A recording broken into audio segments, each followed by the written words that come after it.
Capítulo 4. Era el ejemplar más grande de virilidad que jamás había visto. Llevaba únicamente un ceñidor de piel de algún animal y grandes botas amarradas hasta sus inmensas rodillas llenas de cicatrices. Su aceitada piel oscura brillaba con la luz reflejada por el brasero llameante. El gigante estaba de pie al lado de su amo, en una posición tan rígida que parecía estar forjado en bronce.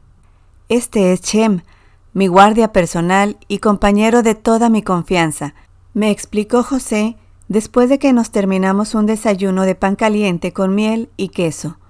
«Nos acompañará siempre que nos encontremos lejos de esta casa». «¿Tenemos necesidad de un guardián?». José asintió con pesar. «El éxito, estoy seguro de que lo has descubierto, Matías, nos hace a todos prisioneros de nuestros propios logros. Los raptos y la extorsión para obtener rescates son tan comunes aquí como en tu mundo, y no disponemos de ninguna fuerza policíaca para protegernos». «¿Un esclavo?». No, si acaso yo sería su esclavo.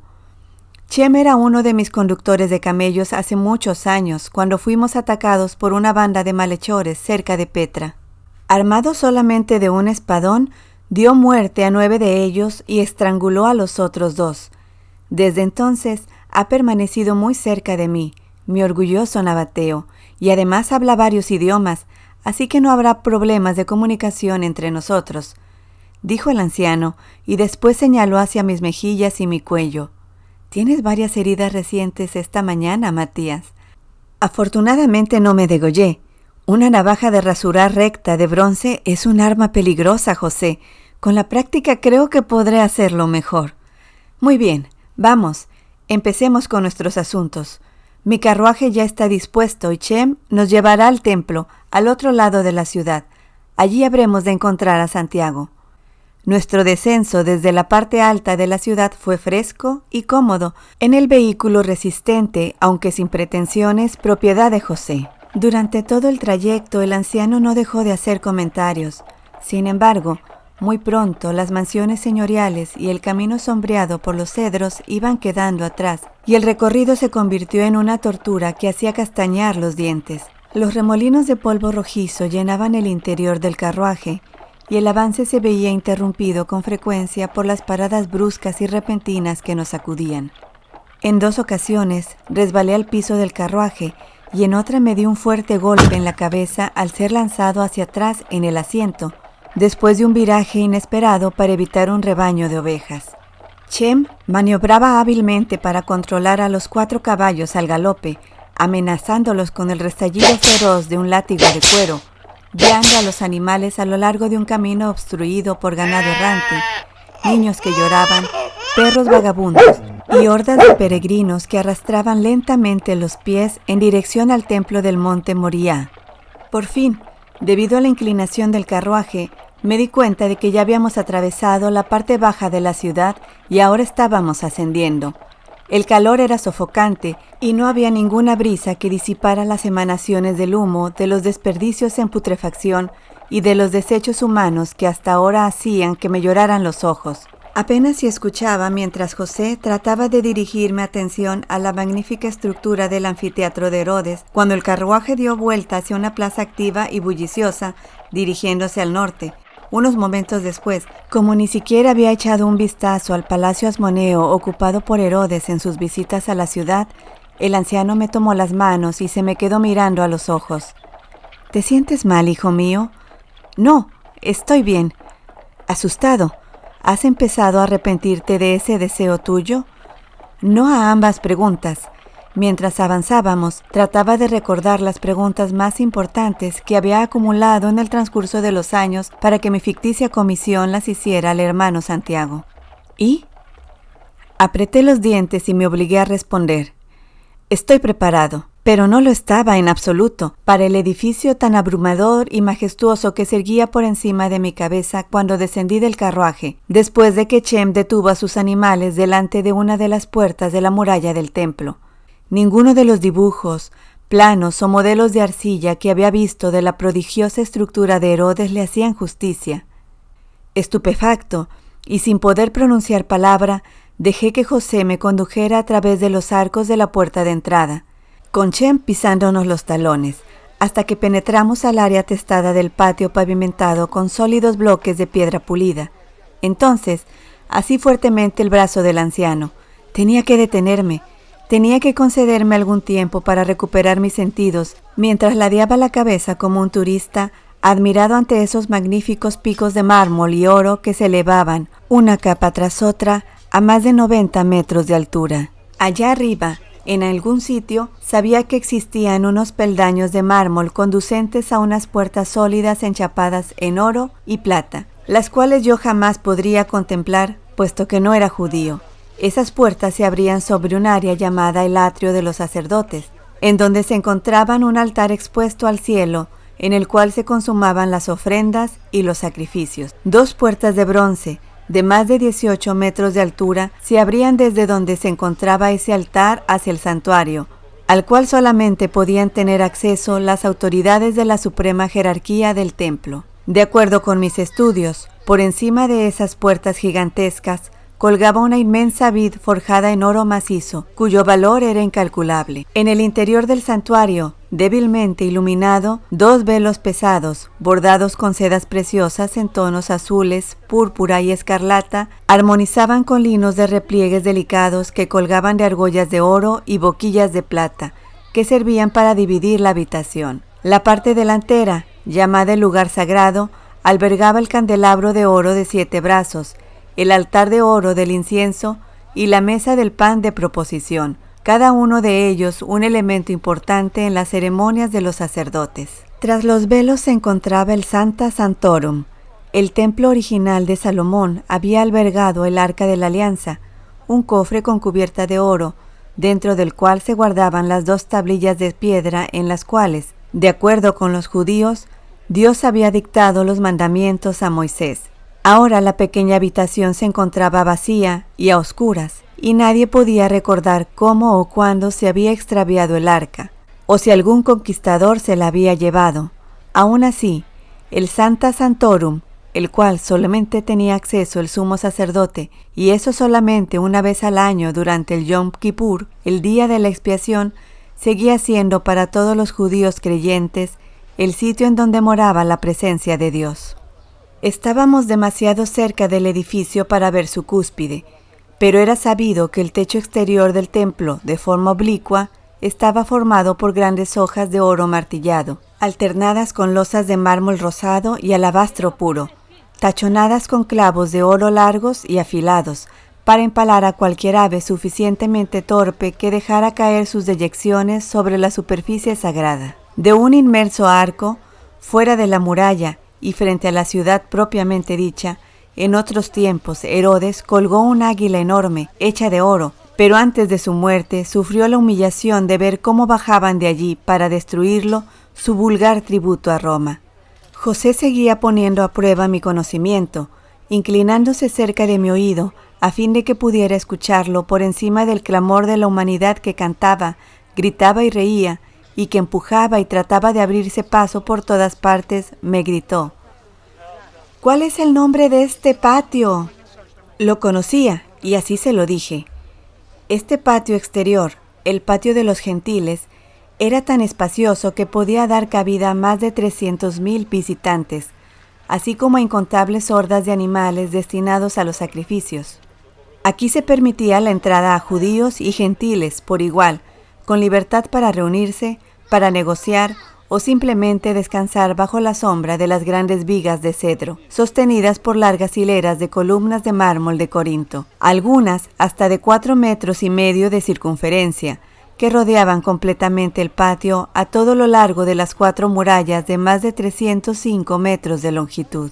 A nadie que no fuese judío se le permitía ir más allá del patio de los gentiles para dirigirse a cualquiera de los patios interiores que se encontraban más arriba, protegidos por balaustradas de piedra. Había letreros que se exhibían en sitios prominentes escritos en hebreo, griego y latín alrededor de toda la balaustrada con esta advertencia explícita: «Quienquiera que sea sorprendido no podrá culpar a nadie sino a sí mismo de su muerte, que sobrevendrá luego». No habíamos caminado más de una docena de pasos con gran dificultad en dirección al patio, cuando tropezamos con los mercaderes y cambistas. Varias filas ruidosas e impacientes de adoradores se habían formado frente a las hileras irregulares de mesas de madera toscamente construidas, en donde había grandes pilas de monedas. En cada mesa, parecidos a los detalles de las pinturas de Rembrandt, estaban sentados los acosados funcionarios del templo, dedicados activamente a pesar y cambiar las monedas extranjeras impuras por los siclos y minas sagrados, únicas monedas aceptadas por los sacerdotes como pago del impuesto al templo y de otras deudas sagradas.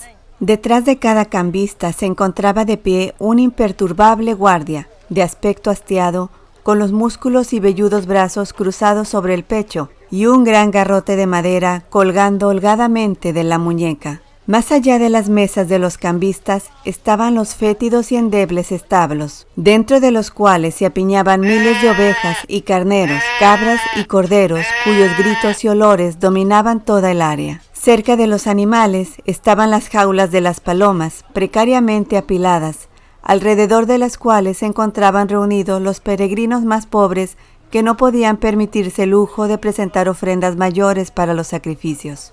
Desde el sitio en donde me encontraba, podía contar a 21 guardias uniformados estacionados a lo largo de la parte interior de la muralla del patio. A mi izquierda, muy por encima del muro norte del templo, se erguía la fortaleza romana de Antonia, con su muralla propia que dominaba el patio. De pie, sobre el muro, había 4 soldados romanos, cada uno de ellos ataviado con su yelmo y armadura tan conocidos, y armados con sus escudos, sus lanzas y espadas, que mantenían la mirada vigilante sobre todos nosotros. «¿Por qué frunces el ceño, Matías?», me preguntó José. «¿Estaba todo así hace 6 años cuando Jesús venía aquí?». El anciano se encogió de hombros. «Jamás cambia. Había guardianes detrás de cada cambista, policías del templo a todo lo largo de los muros y soldados romanos por encima de las cabezas». «Sí. Y sin embargo, Jesús, sin la ayuda de nadie, derribó las mesas, abrió los establos y liberó a los animales, aplastó las jaulas y puso en libertad a las palomas, ¿y nadie le puso una mano encima?».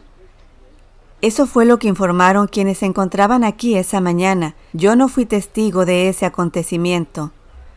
Pero ¿cómo pudo hacerlo? Si yo lo intentara justamente ahora, en cuestión de minutos estaría inconsciente o muerto. José sonrió misteriosamente. Todos los apóstoles estaban con él ese día, aun cuando no se unieron a su temerario acto de protesta contra las lamentables condiciones que prevalecían entonces, igual que hoy, en esta casa de Dios. Guarda tus preguntas para ellos, y ahora vamos a reunirnos con Santiago a fin de que puedas iniciar tu misión. Cuando José se volvía para guiarme, experimenté un impulso repentino. «Permite que sea yo quien te muestre el camino, José». Su rostro moreno palideció. «¿Acaso tú sabes en dónde se encuentra Santiago?». «Así lo creo. A juzgar por la posición del sol, entramos el patio por el lado oeste. Probablemente Santiago está en algún lugar cerca del muro oeste, predicando u orando en el área llamada Pórtico de Salomón, que ve hacia el valle del Cedrón». El anciano introdujo la mano en el interior de su túnica y se quitó del cuello el cordón de cuero con el amuleto de oro. «Matías, es una gran alegría estar en tu compañía.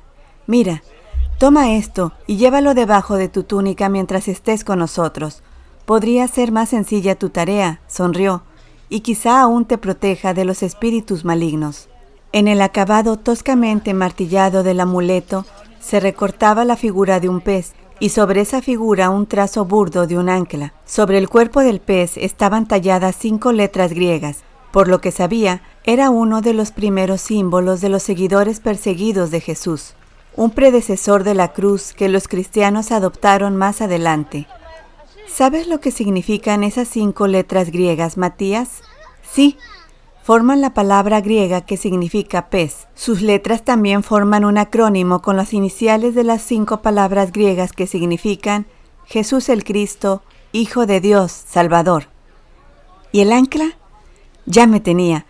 Estaba seguro de saberlo, pero simplemente era incapaz de recordarlo. por lo que sacudí la cabeza negativamente.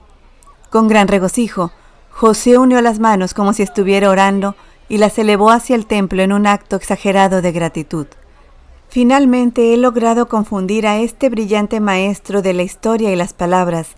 Después de todo, quizá pueda contribuir con una pequeña parte a sus esfuerzos, dijo. Después colocó ambas manos sobre mis hombros, se inclinó hacia adelante y murmuró: el ancla es nuestro símbolo de esperanza, esperanza de que algún día el hombre llegue a darse cuenta de que la verdad fue crucificada pero no destruida aquí, en Jerusalén, hace 6 años. Sopesé el amuleto en mi mano. Debe ser muy valioso, José, y agradezco tu generosidad, pero no puedo aceptarlo. Ahora no soy de los tuyos. Ya no. Él insistió: de cualquier manera acéptalo. Puedes usarlo como un dije, como un amuleto de la buena suerte, o, si así lo quieres, para complacer a un anciano. Froté suavemente mis manos sobre la superficie áspera que se sentía cálida y dúctil, como si tuviese vida. Quizá resultará útil en algún apuro. Después de todo, algunos de estos cristianos primitivos eran personajes bastante rudos, y este podría ser mi pasaporte para escapar del peligro, si llegara a cometer algún error, permitiendo que cualquiera de ellos sospechara que mi verdadero motivo era poner al descubierto a su maestro crucificado. Le expresé mi gratitud, pasé el cordón de piel por encima de mi cabeza y oculté cuidadosamente el signo del pez debajo de mi túnica, fuera del alcance de las miradas. Se esperaba su regreso en cualquier momento. Cada día, los seguidores de Jesús, cuyo número iba en aumento, se reunían bajo las columnatas sombreadas del pórtico de Salomón, a lo largo del muro este del patio del templo, orando y esperando. Muy pronto vendría en toda su gloria, quizá el día de hoy. Por supuesto, Jesús vendría primero al templo. ¿Acaso el profeta Malaquías hacía 5 siglos no había predicho que el Señor a quien buscan vendrá de pronto a su templo? ¿Y a dónde iría Jesús dentro del área del templo, de no ser al pórtico de Salomón, en donde con tanta frecuencia había caminado y enseñado entre su pueblo? En mi ansiosa previsión por encontrar a Santiago, corrí alejándome de José, que con Chema a su lado para protegerlo se había rezagado en sus esfuerzos por abrirse paso entre el populacho apretujado que se desparramaba hacia el área del pórtico, procedente de todas direcciones. Me detuve a esperar a fin de impedir que me llevaran hacia adelante. Aseguré mis pies con firmeza sobre el suelo recientemente humedecido por la orina de olor acre de los animales, extendiendo los codos para protegerme las costillas contra el flujo y reflujo de hombres y bestias. Los peregrinos cantando salmos, los sacerdotes orando, los hoscos soldados romanos, los inválidos en busca de caridad, las prostitutas toscamente pintarrajeadas y los incontables aldeanos burdos, que era obvio procedían de las zonas rurales. Todos se unían produciendo un coro de sonidos y un calidoscopio de colores que aturdían los sentidos. Finalmente, José llegó hasta mi lado, respirando con dificultad y apoyándose en el cuerpo cubierto de sudor de Chem. «Ve, Matías», jadeó, «ve cómo esperan». «¿Cómo esperan a quién?» «Al Señor Jesús», tenía que decirlo. «¿Por qué no los quitas de padecer? Tú mejor que nadie sabes que esperan en vano». Pretendió no escucharme. «Debemos encontrar a Santiago cerca de la Torre Sur», gritó, señalando la torre que se levantaba muy por encima de las columnas estriadas de mármol en la unión de los muros sur y este. ¡Vamos! Finalmente llegamos a una muralla humana inexpugnable, la cual se rehusaba a abrirnos paso, y pude darme cuenta de que nos encontrábamos en los bordes extremos de la multitud reunida para escuchar a Santiago. Protegiéndome los ojos con las manos, me paré sobre las puntas de los pies hasta que pude ver una figura envuelta en un manto, cuando menos a unos 60 metros de distancia de nosotros, gesticulando violentamente mientras caminaba de un lado a otro sobre una plataforma elevada. Aun cuando la multitud guardaba un silencio relativo, apenas podía escuchar fragmentos de lo que decía. «Habéis condenado al justo dándole muerte, y él no ofreció ninguna resistencia. Esperad paciente, hermanos, la venida del Señor. Preparaos, preparaos». El anciano tiró de mi túnica. «Sígueme. Hay una forma mejor», dijo, conduciéndome a un cubículo sombreado apoyando contra el muro sur, cerca del pórtico real y alejado de la multitud. Su rostro se veía abochornado y respiraba con dificultad. Sentémonos aquí para descansar. Chem nos traerá a Santiago a su debido tiempo.